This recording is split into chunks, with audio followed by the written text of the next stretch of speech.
saudara yang terkasih dalam nama Tuhan Yesus Kristus, senang sekali kita bisa berjumpa kembali lewat kanal YouTube ini.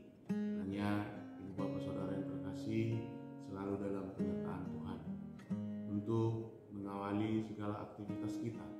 Untuk satu hari ini, marilah sejenak untuk merenungkan firman Tuhan yang tertulis dalam Injil Markus pasal 16 ayat 15. Demikianlah firman Tuhan.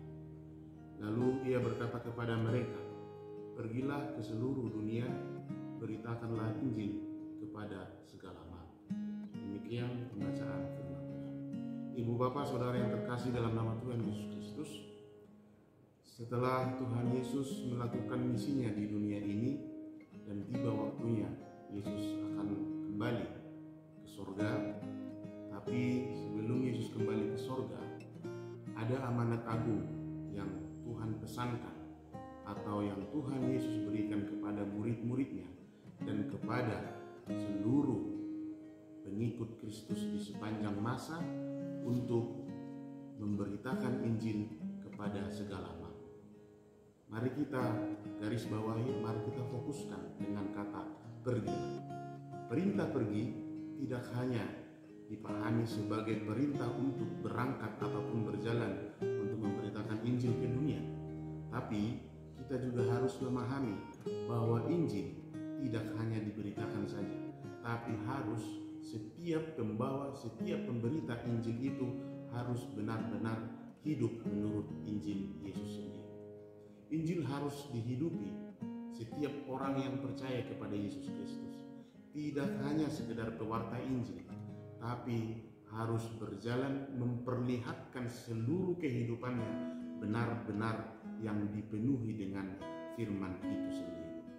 Karena bagaimana orang bisa percaya terhadap Injil yang kita wartakan, yang kita beritakan, jika orang lain sendiri tidak melihat contoh, tidak melihat teladan hidup dalam Injil itu sendiri, tidak melihat dalam hidup kita itu hidup dalam Injil itu sendiri.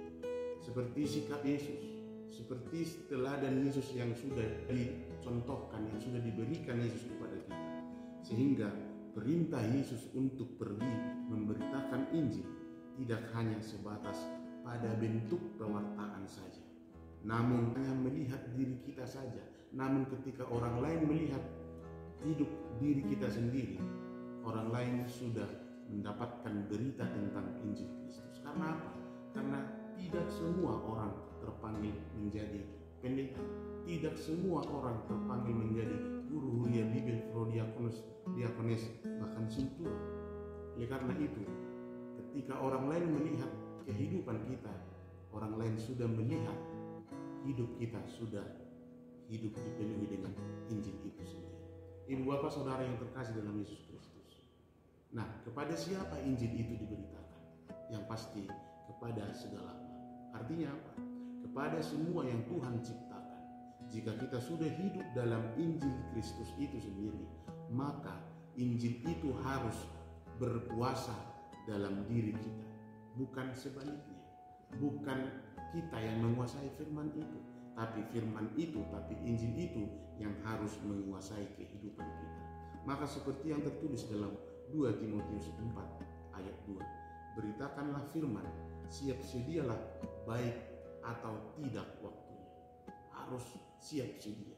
Beritakanlah Injil tanpa memilih-milih keadaan.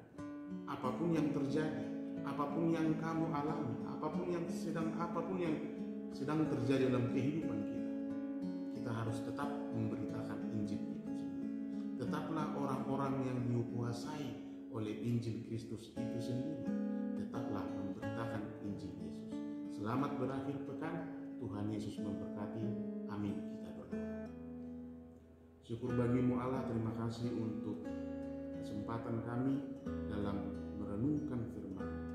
Biarlah kiranya firman-Mu lebih leluasa untuk menguasai kehidupan kami, terlebih hati dan pikiran kami dalam satu hari ini, untuk melakukan segala aktivitas kami dan untuk mengakhiri dalam satu pekan ini. Kami mau menyerahkan kehidupan kami Tuhan hanya ke dalam tangan pengasihan. sukacita. Berikan kami kekuatan untuk menjalani kehidupan